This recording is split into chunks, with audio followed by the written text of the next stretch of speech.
Olá pessoal, sejam todos bem-vindos aqui para uma conversa entre eu, Eduardo Cavendish, e o Otávio Facuri, o Faca, para quem conhece, das redes sociais, do debate da política. E agora a gente vai falar hoje aqui sobre economia, investimentos e um pouco de geopolítica, porque acaba afetando, não tem como, é parte integrante aí de investimentos e de análise econômica. Faca, tudo bom? Tudo bem, Cavendish? Legal te encontrar de novo aí. Não sou só eu que tenho um pouquinho de espaço nas redes, você tem ganho bastante espaço aí, tem falado coisas, tem falado de forma relevante sobre economia, finanças, sobre o nosso Brasil e a situação econômico-fiscal do Brasil, né, que Vamos ver se volta inspira muitos cuidados, né? Vamos ver se volta com a minha rede social favorita aí, que foi derrubada. Nosso X, né? Estamos com saudade do X. Vamos ver, vamos ver. Faca, seguinte, vamos falar mais ou menos das circunstâncias atuais, né? A gente está num momento que a geopolítica está pegando fogo, global, não estamos nem só falando de Brasil, não estamos falando de mundo. Né? Guerra no Oriente Médio, guerra na Europa, né? Que não tinha há décadas, por sinal. Você tem os Estados Unidos também, num momento em que as contas públicas passam por um aperto também que fazia tempo que a gente não via. Brasil, bastante similar aos Estados Unidos em termos de contas públicas. O que você está enxergando agora? Assim, como é que você está enxergando essa situação do ponto de vista... Como a pessoa pode se posicionar nesse momento? Né? Porque se eu sou uma pessoa investindo, né, ainda mais brasileiro, né, a gente está falando aqui para o brasileiro, o que ele pode olhar? Né? Onde que ele mantém o dinheiro? O que você acha? Pois é bom você trazer esse assunto logo de início, porque nós temos que contextualizar a coisa. Eu sou um dos caras que gosta muito de estudar a história do mercado e a correlação, né, do mercado em si com a geopolítica, a política e o contexto social e econômico. Normalmente, quando você estuda períodos de mercado, né, bull e bear market, as guerras elas são mais comuns em bear market. Sim. Né? Quer dizer, se você olhar os períodos de depressão, após o período de depressão, no início ou durante o período de bear market, você tem conflito social que gera guerra. Sim. Belicosidade aumenta quando você está num bear market, quando você está numa situação social e econômica mais deprimida. Mas você olhando para alguns mercados, como é que nós estamos num cenário de guerra mundial, num cenário de tensão, sendo que a Bolsa Americana está no high histórico, a Bolsa Europeia flutua perto dos highs ali, algumas, né? Nem todas, né? A Alemanha principalmente, você pegar as outras, a Grã-Bretanha não está e tal, mas outras estão. Sim. E como que você está num período tão ebuliente da economia e, ao mesmo tempo, você tem um comportamento social e econômico de bear market, né, de mercado de baixa. As piores bear markets do mundo tiveram guerra. A Segunda Guerra veio depois da Grande Depressão. A guerra da Secessão, a Guerra Civil Americana, veio depois da Depressão de 37 e aquela segunda depressão após a corrida do ouro. Né? Você teve duas depressões ali, uma maior que iniciou em 1837 e depois uma de 1850 até 65, que foi concomitante com a Guerra Civil Americana. Então, como que explica isso? É uma maneira fácil de explicar, eu tenho, porque eu não acompanho só do ponto de vista macro, e para fazer análise geopolítica e previsão até do cenário social e político, eu uso a Bolsa de Valores. Se você consegue prever ou enxergar um bear market, você pode prever dificuldade econômica, recessão. Os bear markets na Bolsa sempre antecedem as recessões. Não tem um bear market da história que não teve uma recessão depois. Aliás, eu vou até refrasear isso aí. Não teve uma recessão econômica que não foi antecedida por uma queda na Bolsa. Uhum. Você pode olhar todas as recessões econômicas declaradas, né, pelo FED, pelos órgãos que medem, né? E é sempre a posteriori, né, que eles declaram. Lógico que nunca a posteriori. Durante, né? Porque a Bolsa é a primeira reação. Sim. Quando o humor do mercado muda de otimista para pessimista, né, as pessoas começam a ser tomadas por um pessimismo e uma vontade de retrair seus investimentos e seu animal spirits, o cara, a primeira coisa que ele faz é vender ações, porque é rápido. Sim. É só apertar um botão. Aí a decisão de quem está na economia real sempre demora. O cara tem que parar de comprar, tem que parar de investir, quer dizer, as decisões levam um tempo. Mesma coisa com a alta também. Sim. A Bolsa sobe primeiro, que o cara fica otimista, ele sai comprando, depois a decisão que afeta o PIB mesmo, ela leva alguns meses, porque o cara vai alugar um imóvel novo, vai comprar mais máquina, vai não sei o quê, até a economia sentir essa melhora de humor, leva alguns meses. Mas o ponto é o seguinte, como é que nós podemos estar num cenário de guerra e um cenário que é típico de mercado de baixa, sendo que nós estamos em altas históricas? Porque, na verdade, essas altas históricas são em termos nominais apenas. Entendeu? É tipo de uma alta para inglês ver. Explica para o pessoal que está assistindo. Vou explicar, é simples. Se você pegar o Dow Jones hoje e deflacionar pelo ouro, por exemplo, que é uma reserva de valor. Uma reserva de valor histórica. O high histórico do Dow Jones foi em 1999. E pega um caso de agora. O rally que o ouro deu este ano. Que não para de fazer máxima histórica, por sinal. O ouro subiu esse ano mais que o Dow Jones. Ou seja, o Dow Jones caiu em termos reais, mesmo com toda essa alta. Nós estamos tendo uma impressão de dinheiro, que é expansão de crédito, sem precedente. Então, não tem como a Bolsa não subir com tanto crédito que está no mundo. Não teve como não subir nos últimos... Bolsa e qualquer ativo de risco, qualquer né? ativo Imóveis. de risco, vai tudo subindo. Por quê? Sim. Agora, se você deflaciona por aquilo que é uma reserva de valor, a Bolsa está em termos de ouro. Você vender uma carteira do Dow Jones para comprar ouro, você compra menos ouro hoje do que você comprava em 99, com a mesma carteira teórica. Sim. Né, convertida. Então, nós estamos num fool's market. Tem uma medida falsa. Então, de verdade, a sensação de riqueza não é maior de quem tem uma carteira teórica do Dow Jones, por exemplo, do que quem tinha uma em 1999. Tem um que eu gosto, que eu não vou lembrar os números, mas é o salário médio do americano em relação ao número de pontos do S&P 500. Tem isso também, tem outros deflatores. Que caiu muito, né? Que hoje, com o salário, você precisa de muito mais meses de salário para comprar o índice, né? Ou para imóvel também, né? Que antigamente um americano médio conseguia comprar um imóvel então, e pagava muito a sensação de riqueza das pessoas, ela é só naquele povinho que tem o S&P lá, que tem... de verdade. As costas. Exatamente. De verdade, o mundo está num bear market disfarçado. Sim. Nós estamos num bear market disfarçado desde 1999, se for contar em relação a ouro. Em relação a PPI, eu preciso ver o gráfico de novo. Se você deflacionar a bolsa pelo PPI, né, pelo índice de preço ao produtor, também você vai ter um mercado que não é... As máximas são do mercado, são relativo a termos nominais. E termo nominal é o seguinte, o cara vai inflacionando a moeda, né? Uhum. E então, em termos nominais, está todo mundo ganhando. Mas realmente você consegue comprar? Com aquele valor da tua carteira teórica, você consegue comprar os mesmos bens que você comprava em 99? Não. Você consegue ter o mesmo salário real? Não. Então, o mundo está num bear market silencioso. Sim, concordo. E que não acabou. Por quê? Porque o final, nesse momento, em algum momento, nós vamos ter uma situação onde o mercado nominal não vai mais conseguir subir. Porque para você continuar subindo em termos nominais, e inflacionando a base monetária em termos nominais, você precisa imprimir dinheiro, crédito, né, que dinheiro é crédito, para sempre. Você tem que poder imprimir dinheiro, aumentar o crédito para sempre. E dá para aumentar o crédito para sempre? Não dá. Eles fizeram uma experiência, né? Além de deixar o juro em zero por não sei quantos anos, ainda fizeram uma experiência que é a mesma experiência do Japão, né?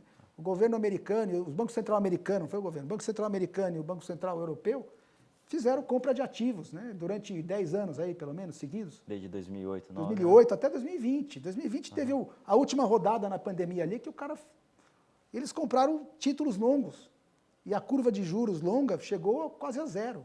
E imobiliários também, né, que eles compram. Compraram muito título de mortgage, né, de hipoteca. Então, assim, o balanço do Federal Reserve, que era 4, 5 trilhões, chegou a 30 trilhões, 30, 35. E depois de 2021, depois que ele começou a subir o juro, ele começou a vender de volta isso aí também, né? Então, reduziu de 35 para 30, reduziu uns 5 trilhões ao longo desses últimos 3, 4 anos, mas já deu problema. O aumento da base foi expressivo, né, nos últimos anos. Já deu problema, porque, nós vamos falar disso depois, tem muito prejuízo nas carteiras dos bancos com essa abertura de taxa aí, da taxa longa. Né? E não é só o Banco Central americano, né? O Banco Europeu fez a mesma coisa, né? O Banco Central Suíço, que a Suíça também tem. O Banco Central da Inglaterra. O Banco Central Suíço é um hedge fund, né? Você já viu o balanço dele? Eu já vi. E o engraçado é que o Banco Central da Suíça, ele é um banco que a ação dele é cotada em bolsa também. Ele é privado. Ele é privado, é igual o Fed, só que o Fed não tem ações negociadas. O Banco Central da Suíça tem stock negociado na bolsa. Então você vê a ação do banco oscilando. E eles têm carteira de ações mesmo, né? Eles são que nem o Japão. Acionistas da Apple, da Microsoft. Então, assim, ali é um problema, porque o que está lastreando a moeda suíça? Um monte de ações americanas que depende desse pump de dinheiro. De dinheiro dos Estados Unidos. Exato, é um ciclo Entendeu? que se perpetua. E que não dá para se manter, porque você coloca dinheiro, para que o sistema continue aceitando mais moeda, mais crédito, você precisa constantemente baixar o juro. Porque o que aconteceu? Quando o juro subiu para 5%, né, depois de 2022, começou a subir, você não consegue expandir o crédito com juros a 5%. Então vamos entrar nessa parte, né, Facá? A gente teve de 2008 a 2009 até 2021, né, pós aí a pandemia, esses estímulos todos, juros no mundo que em muitos momentos foram até negativos em algumas economias, né, como o Japão, países do norte da Europa em especial, né? Você tinha juros que nominalmente era menos 0,5, menos 0,2. Você chegou assim, a ter, números, na curva, né? Não exato. Overnight, não ficou negativo. Alguns países, eu acho que até o overnight chegou a ficar. Short term, chega a ficar um pouco. Acho que Noruega, no auge. Eu sei que teve país até que no auge chegou a ter financiamento imobiliário para pessoa física negativo. Negócio que é até meio inconcebível, né? Porque estava tão negativa a curva que até o financiamento com o spread dele ficava negativo. E a gente saiu desse mundo no pós-pandemia por conta dos excessos, né, que você comentou, de impressão de dinheiro, fiscal. E na pandemia ficou negativo por quê? Porque o dinheiro ficou parado também. Porque o dinheiro ficou parado. A economia parou, o PIB de vários países parou. Então, a pessoa encostava dinheiro a zero. Só tem uma razão lógica para o sujeito encostar o dinheiro a zero. Ele está com medo de deflação, está com medo. Para que eu prefiro? Eu aceito não ganhar nada com o meu dinheiro, por quê? Porque eu tenho medo que eu vou perder nos meus negócios, não sei o quê. Então, se o sujeito vai ter prejuízo nos negócios dele, dinheiro a zero, apesar do juro nominal ser negativo, o juro real de uma situação dessa é positiva. Porque se eu aplico dinheiro a zero, tá? Qual o racional de eu aplicar dinheiro a zero? Lógico, é uma bolha, porque em termos nominais eu vou perder. Mas aí que está, o mercado faz a conta em termos reais. Se todos os ativos que eu opero caírem, em termos reais eu ganhei ou perdi se eu apliquei a zero? E é sempre no relativo que você vai olhar, né? Eu ganhei, porque se cair o mercado e eu estou aplicado a zero, mesmo que eu esteja aplicado a menos 0,5, se tudo que eu tenho uso para o dinheiro cai de preço, eu consigo comprar mais barato. Então eu estou, na verdade, tendo um juro real positivo. Sim. E aí a gente saiu desse mundo de juros negativo ou zero, né, que é o ZIRP, né, que chamava, né, o Zero Interest Rate Policy, ou NIRP, né, que era o Negative Interest Rate Policy, para esse mundo de inflação no pós-pandemia, que começou em 2022. Exatamente. E é isso que você estava comentando, né, que daí os juros tiveram que subir muito Quando rapidamente. você começa a ver, quando passa o medo do mercado com a deflação, ou com prejuízo, e o dinheiro começa a circular de novo, aí começam os preços a subir, aí vem a coisa da inflação. Aí o mercado começa a ficar... Aí começa a pensar no contrário. Opa, se tiver inflação, agora eu tenho que pedir juro nominal mais alto, porque estou vendo inflação. Aí o mercado vai pedir juro nominal mais alto e começa a abrir a curva, como nós vimos. Que saiu de, vamos chamar lá, de 1 perto de 0, né? Muito baixa. Até o Brasil, né? Chegou a ter Selic aqui super baixa, para 5,5 nos Estados Unidos, a Europa também perto de 5. Até o Japão. As taxas mudam por expectativa. As expectativas mudam em relação à economia, em relação a preço, em relação a tudo, e o mercado pede. Agora, explica para o pessoal o que acontece quando esse movimento acontece na marcação dos títulos, né? Se você tem título longo que você carrega na sua carteira, seja você uma empresa, uma pessoa física ou um governo, ou um banco, né? Você tem lá um título do governo americano que vai vencer em 20 anos, digamos, que você comprou em 2020, então ele vence em 2040. Em 2020, se o cara comprou em 2020, ele comprou uma taxa de 0,50. 0,50. E esse título foi para 5%, digamos. Né? O que foi o que aconteceu, mais ou menos? 5 é muito. Exatamente, foi isso mesmo, foi 4,5%. Né? O que acontece com esse título, a grosso modo? O que acontece nesse caso, quando você compra um título de 20 anos, ganhando 0,5%, basicamente você travou um ganho de 0,5% ao ano por 20 anos, que em termos de nominais te dá, vamos fazer uma conta grosso modo, 10%. Sim. Acontece que se a taxa de juros sobe e vá para 4,5%, o ganho que você teria se você não comprasse ele a meio, comprasse a 4,5%, seria 4,5 vezes 20, seria, vamos fazer uma conta aí, seria 40%. 40%. Ou seja, o preço unitário desse título, para você ter o mesmo ganho, você poderia comprar o título 40 0,5% mais barato. Sim. Então, os papéis longos que estão lá, que foram comprados a 0,5% e a taxa de valores de precificação deles cai para 4,5% em 20 anos, os preços caem em termos nominais. O preço se eu precisava de 100 dólares para comprar um título de 20 anos, agora eu preciso de 60 para receber 100 no final, porque o juro é maior. Então, todos os preços caem dos títulos de longo prazo e, imediatamente, quem colocou 100 dólares num título desse, perde 40% do valor. Ou seja, o 100 virou 60. O 100 virou 60. Isso daí... Se liquidar hoje, né? Se liquidar hoje. Então, você começa a ter um monte de investidores, bancos, carteiras, que estão ali com prejuízo. Porque ele comprou título em 2018, 2019, 2020 com juro de 1,5%, 0,50%. De repente, o juro sobe para 5%, a carteira dele perdeu 40% do valor. Uma carteira de 20 anos perde 40% do valor, 30%, 40%. E de título de baixíssimo risco, né? Seja do A Áustria, governo... por exemplo, o cara virou 20 o valor de face do título. Era um título de 100 anos. O cara comprou a 100 e tanto, caiu para 20. Que é um país que tem um fiscal saudável. E nos Estados Unidos, eu acompanhei. Teve uma emissão em 2020, em maio, que foi a emissão mais baixa de 30 anos. Foi um bônus de 30 anos americano com uma taxa de juros de 1,25, só que o mercado comprou ele a uma taxa de 0,50 de yield, ou seja, até acima de 100. Quem comprou esse papel pagou 105, 106 para comprar o papel, para travar um ganho de 1,25, só que como o mercado era 0,50, teve que pagar acima de 100 para travar o ganho de 1,25. Chama-se com ágio, né? É o termo que se usa. Aí a taxa foi para 4,5. O preço desse bond caiu para 45. Título do Tesouro Americano de 30 anos caiu 60%. Para quem não sabe, ele vale 100 na emissão e aí ele pode subir ou cair. Esse aí valia 100 na emissão, foi emitido, comprado a 106, porque deu um yield abaixo do cupom. Ágio no começo e depois pum, caiu para 40. Caiu. Então, assim, as carteiras ficaram com prejuízo, e estão com o prejuízo das carteiras dos bancos, só dos bancos, que eu li outro dia num gráfico, em torno de 700, 800 bilhões. Pra você ter uma ideia, o prejuízo de 2008 não chegou a 1/3 disso. O prejuízo de 2008, que causou aquele pânico que quase quebrou do subprime, não chegou a 1/3 disso. Eu acho que chegou a 1/4 disso, ou menos. Pois é. E já causou aquele pânico. Então, isso que para mim explica esse movimento de queda do mercado desesperado pedindo queda na taxa de juros nos Estados Unidos. Porque o que acontece? O sistema financeiro, ele é que nem num corpo humano, ele não é os órgãos do corpo humano, ele é o sangue, certo? Quando geralmente no sangue, que você, examinando, é que você vê o que está de errado com o corpo. Quando você começa a ter problema de circulação de dinheiro, ou o mercado começa a achar que vai ter problema para emitir crédito, para rolar dívida, tem muito prejuízo. Os bancos não conseguem emprestar dinheiro com a mesma pujança que eles conseguiam quando eles não tinham prejuízo. Eles estão com muito prejuízo. Provavelmente, a maioria desses títulos não é marcado a mercado, o cara não tem que reconhecer o prejuízo na hora. Ele reconhece quando vence, ou quando rola, ou quando ele tem que colocar de margem para levantar mais dinheiro. Entendeu? Se ele tem que colocar de margem e vai levantar menos dinheiro de garantia sobre aquele crédito, aí ele está reconhecendo o prejuízo, porque ele comprou um bônus por 100, mas na hora de colocar de margem ele só vai valer 60. Então, ali aparece.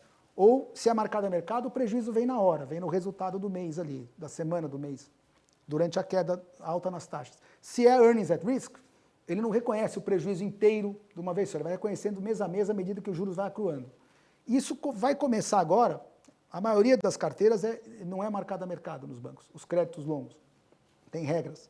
Mas com o passar do tempo, essa marcação vai vindo, o prejuízo vai sendo reconhecido e os bancos vão ficando cada vez mais apertados para emprestar dinheiro e o sangue, o sangue que circula na economia, que é o fluxo de dinheiro, começa a ficar travado. E aí você vê o desespero que foi os últimos 5, com a bolsa em alta, com a economia aparentemente bem, né, com o desemprego baixo, ainda assim o mercado americano, com a inflação nem assim caindo muito, estava ali comportada, o mercado desesperou e começou a pedir queda de juro, que veio agora uma queda de 0,5%.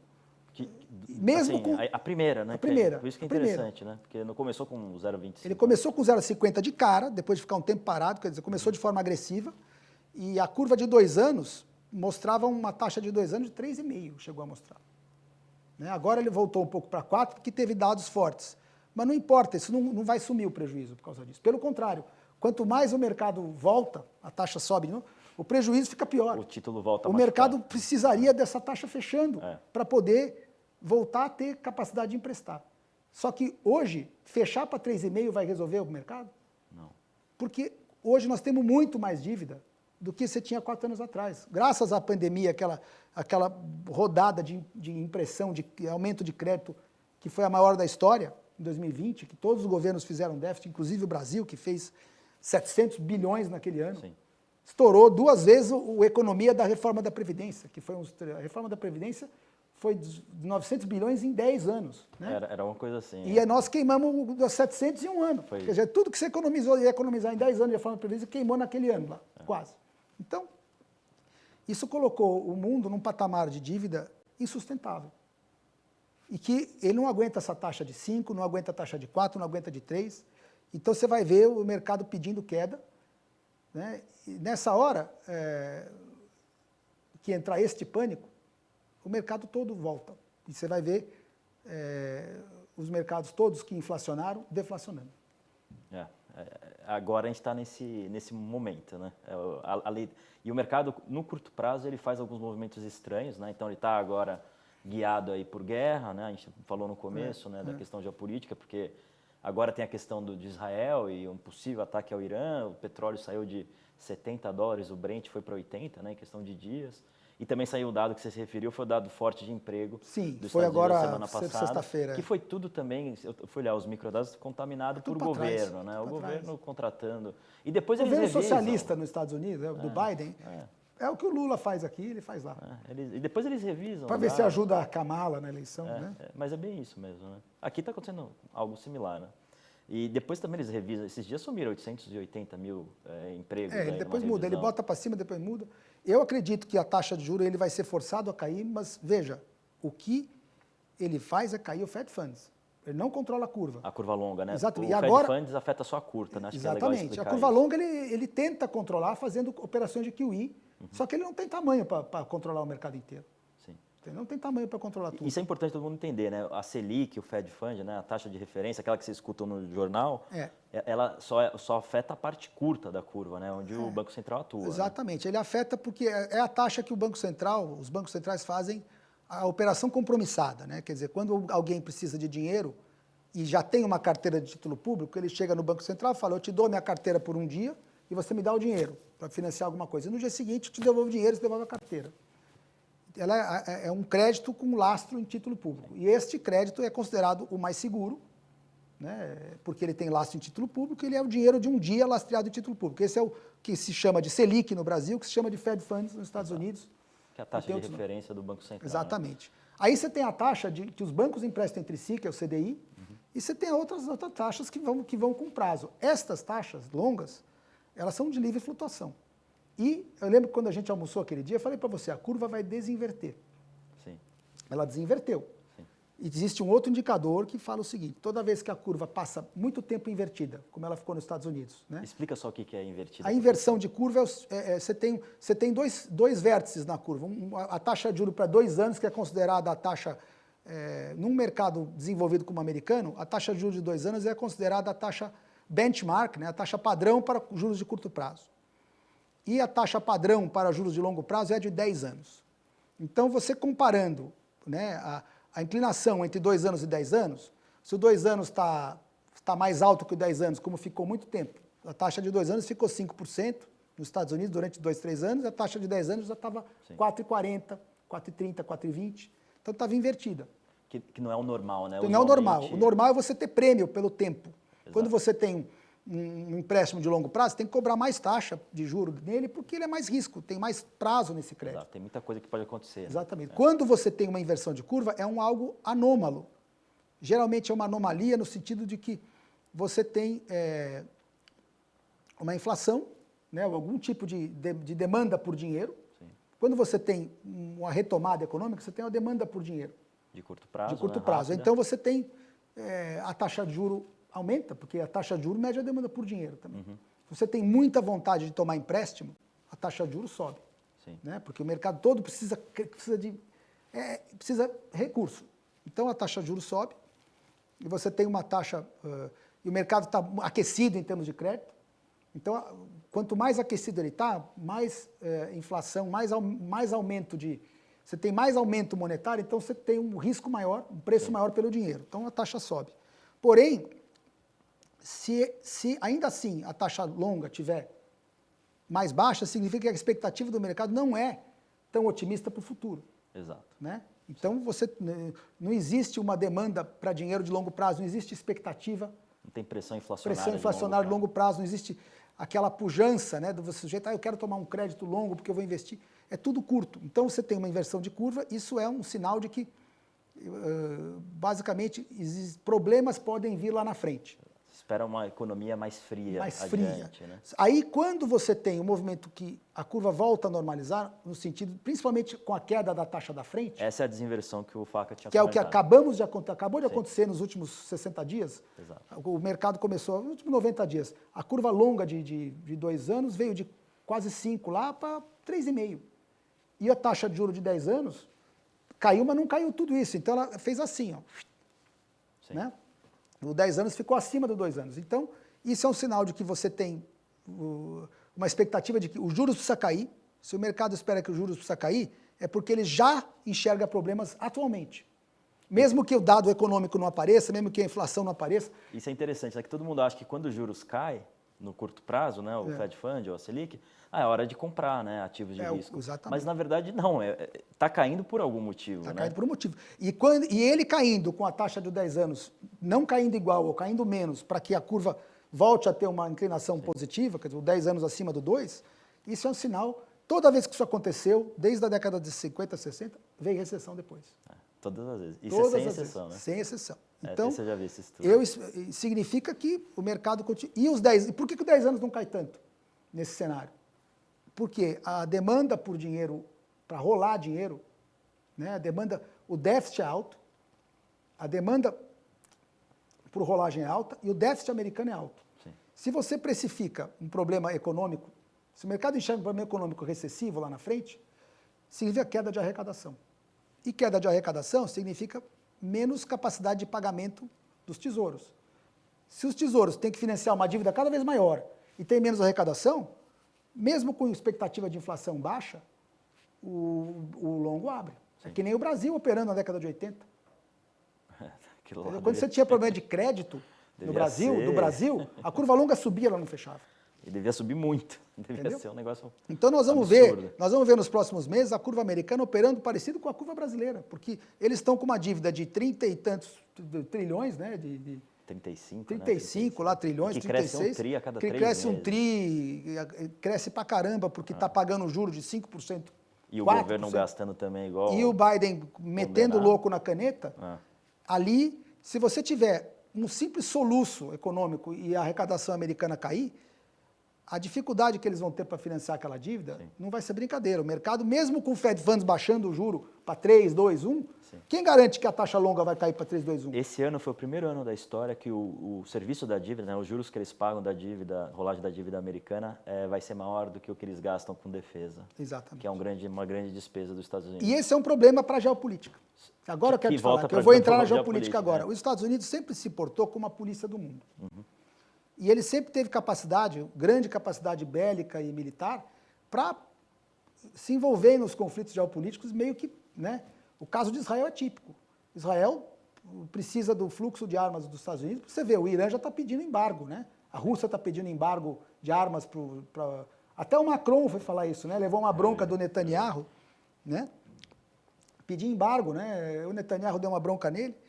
Ou seja, o Israel está ali lutando várias frentes. E quem é o país principal fornecedor de arma para Israel? Estados Unidos. Tem outros. Fora o que gasta dele, né? Que fica lá com a frota fora ele colocar os porta-aviões e tudo mais. E os mísseis que lançam ele lá. Ele põe porta-aviões lá no Mediterrâneo, tem o porta-aviões ali no Iêmen, ali perto, para combater os Houthis lá. Então, tem tudo. Cada míssil lá custa uma grana. E aí, qual que é a situação? Numa situação dessa, que os Estados Unidos já vai custar cada vez mais caro manter essa frota toda, esse apoio militar americano. O Trump já falava que teria problema na OTAN, né? Porque ele reclamava que os Estados Unidos punham muito dinheiro na OTAN. Só na Ucrânia foi mais de 100 bilhões de dólares, né, que os Estados Unidos Eles estão pondo. Só que assim, Cento e poucos, né? E estão fazendo déficit para isso, porque os Estados Unidos não tem déficit, todo o dinheiro do gasto público americano, ele é da dívida, os Estados Unidos têm déficit há não sei quantas décadas. Sim. Né? Eu acho que esse déficit vem da década de 60. Não sei desde quando vem, mas faz tempo. Mas a velocidade que está impressionante. Agora está numa velocidade maior. Em função do PIB, né? O certo é olhar em função do PIB, né, Faca? Exatamente. Porque tem a questão nominal que você comentou, né? Que eles podem gerar inflação. O nominal, ele só esterilizar. vale para a conta de quem paga juros. Sim. Para a conta de quem, para a expectativa, todo mundo olha o real, né? Que eu quero ter ganho real, perda real, em relação a preços, em relação a ativos. Mas o nominal vale para quem paga juros. Dívida, você diria que a melhor forma de enxergar para um país é dívida sobre PIB. Assim, porque, bem ou mal, o PIB é uma medida que já é inflacionada, né, também. Os dois estão na mesma base. O nominal sobre nominal, o real sobre real, você vai ter... Tá, aí é o mais correto. É que a gente às vezes vê, principalmente na imprensa, né, distorção né, dessa Para análise. calcular a solvência, por exemplo, muita gente fala, mas o juro real está negativo.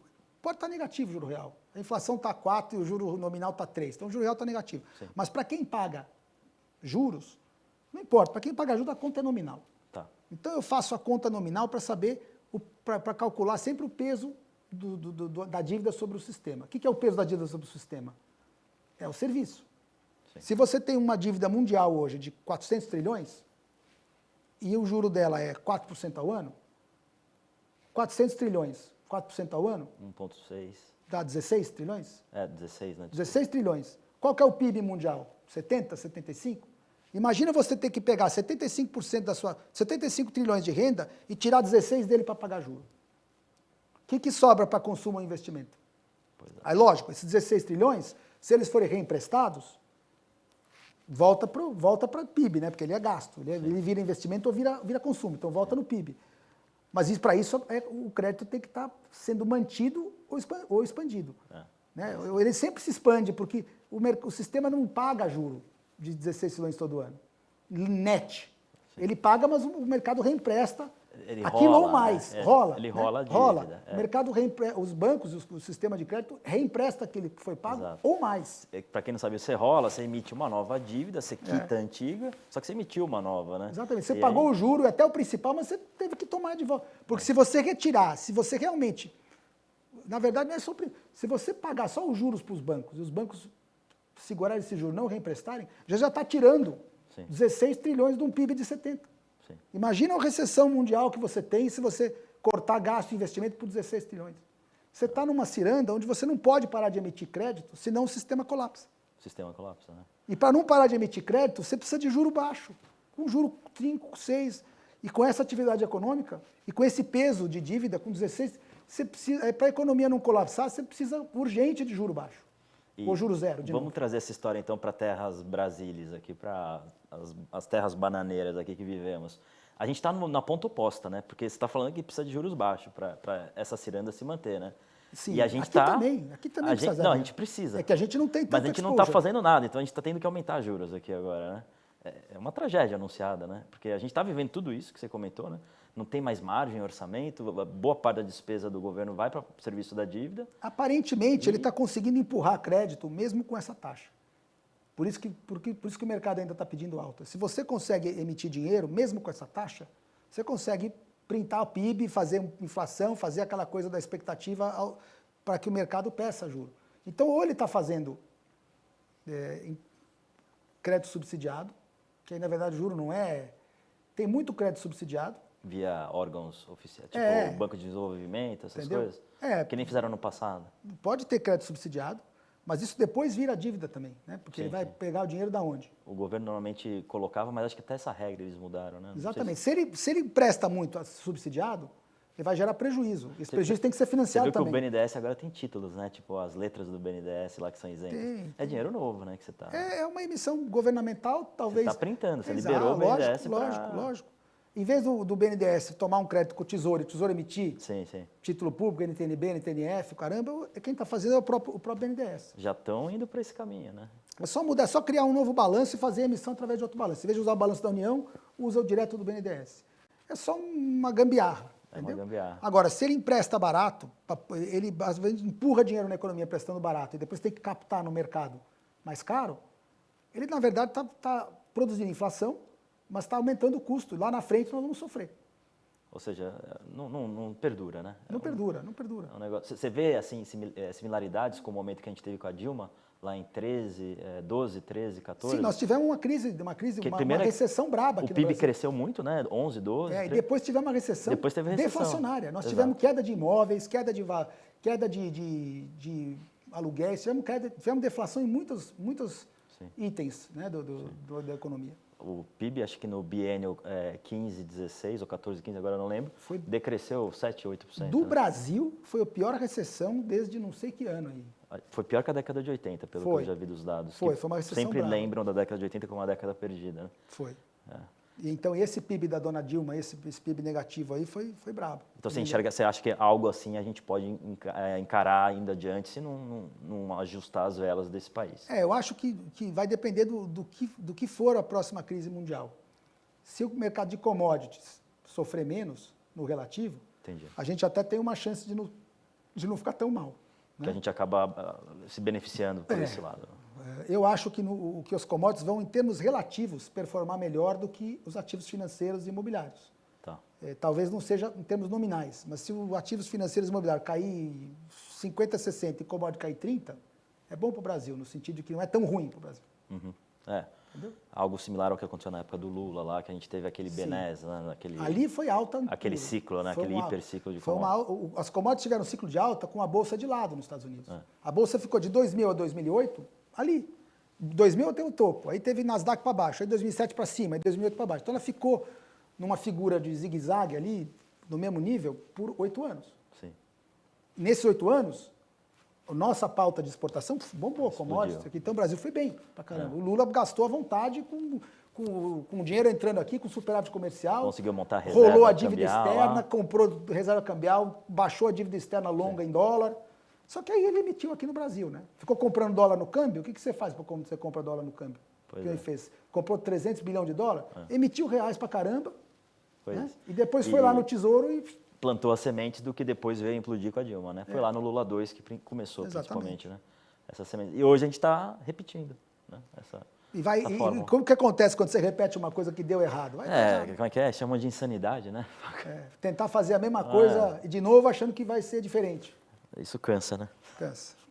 Então, na geopolítica, eu acho que nós vamos ter problema para financiar essas guerras aí. Assim que você tiver uma crise financeira e econômica no primeiro mundo, Estados Unidos e Europa, a capacidade de manter esses exércitos pelo mundo vai reduzir. Sim. Vai reduzir.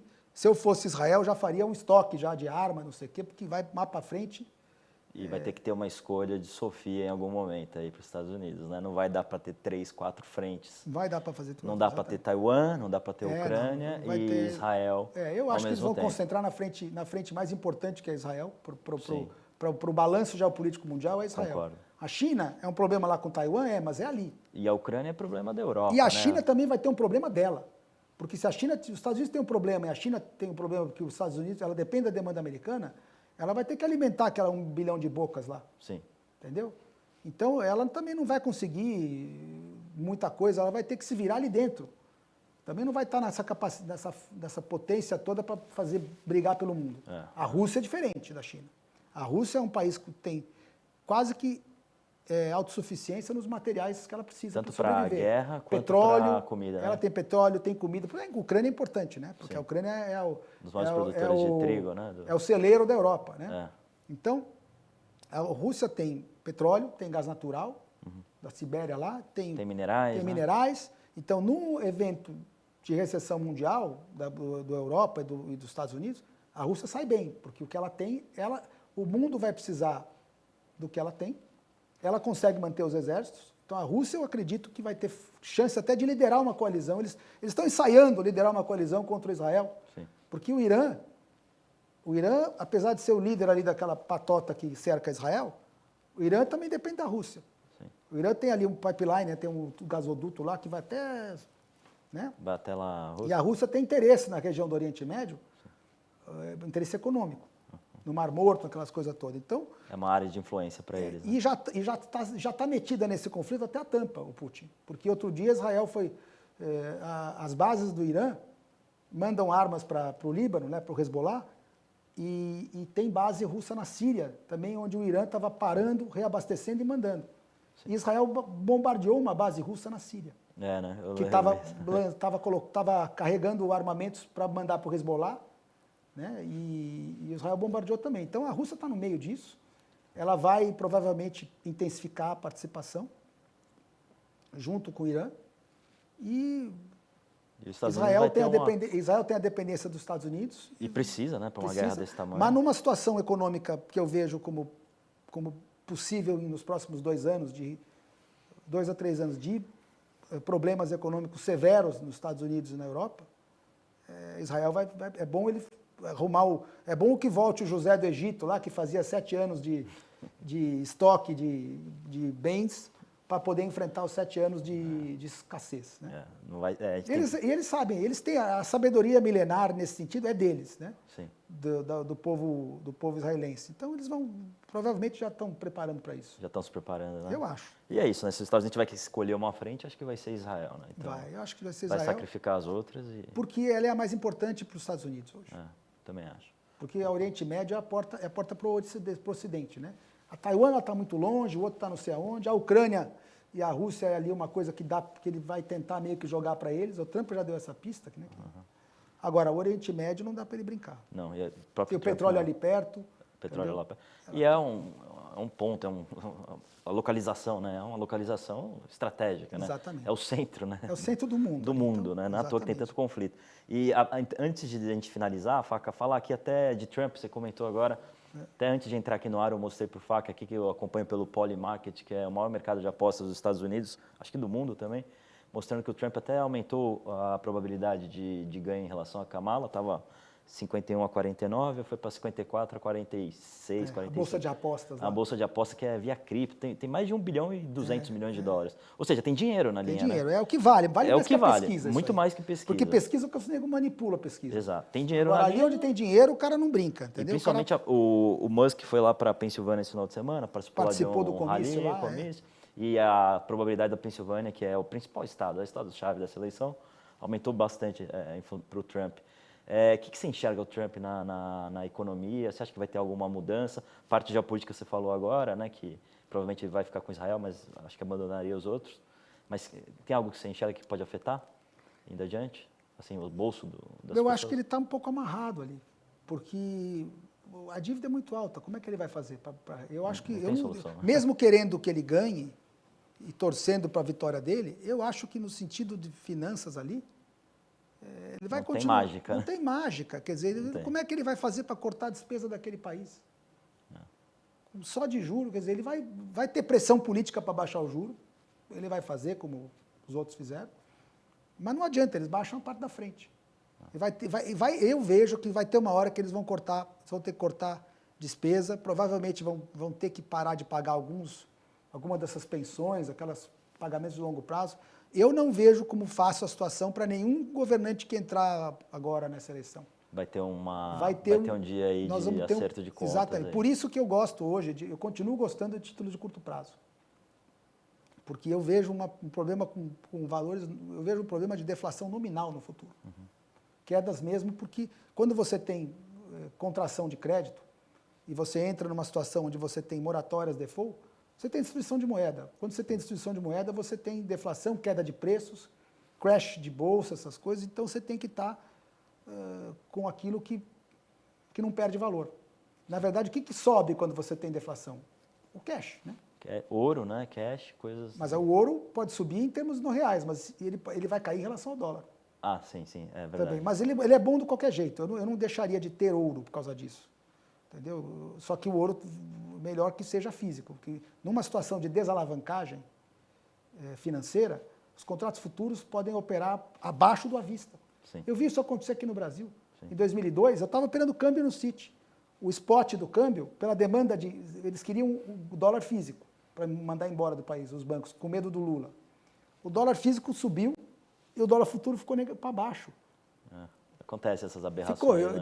Isso significa uma taxa de juros em dólar alta para quem quiser fazer uma dívida em dólar dentro do Brasil para comprar o dólar e mandar embora, que é o cupom cambial. Sim. Ficou uma coisa assim. Então, isso pode acontecer no ouro.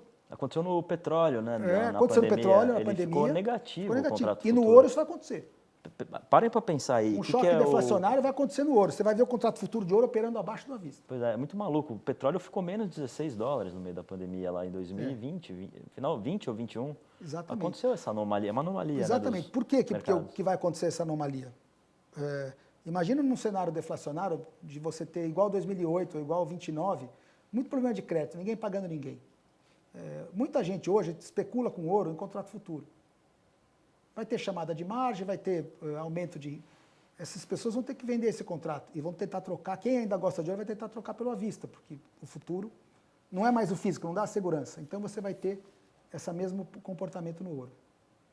Eu estimo isso, no meio de um choque deflacionário desse, o ouro físico valendo mais do que o futuro. E Faca, aqui para finalizar, o que você falaria assim? O que você faria para você, né?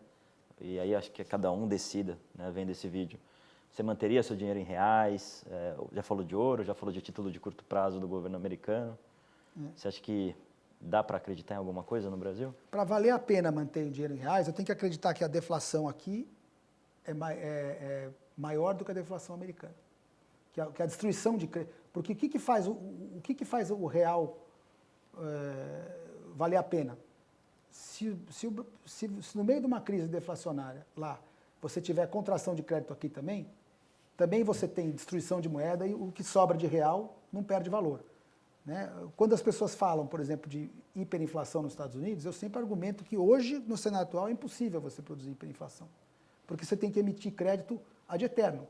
Porque o dinheiro não é papel, o dinheiro é crédito.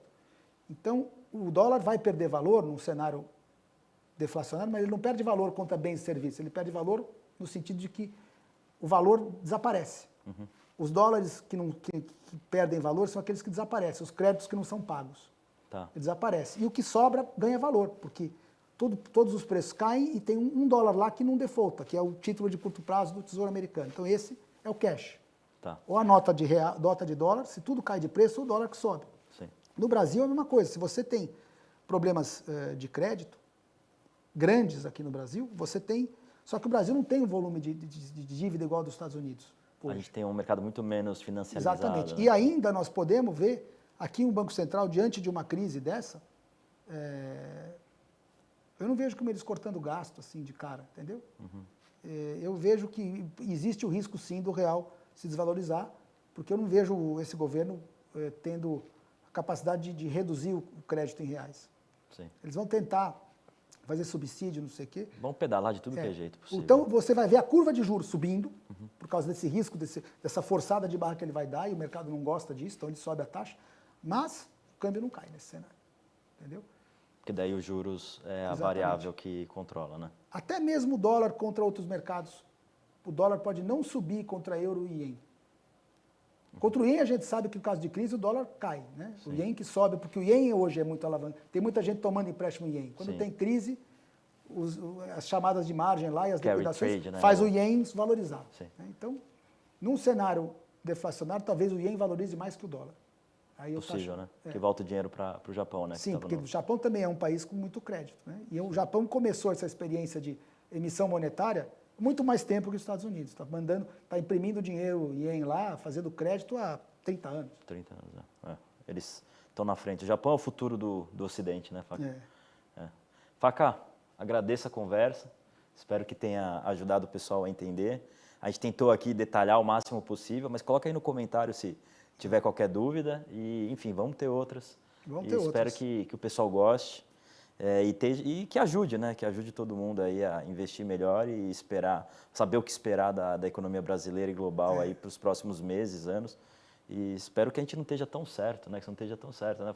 Tomara que demore. Porque vai ser duro, né? Mas se preparem. Eu não vejo outra saída para o mundo, realmente, assim. Só que a questão não é tentar evitar, é tentar se proteger. Exato. Tem que se proteger. Não adianta.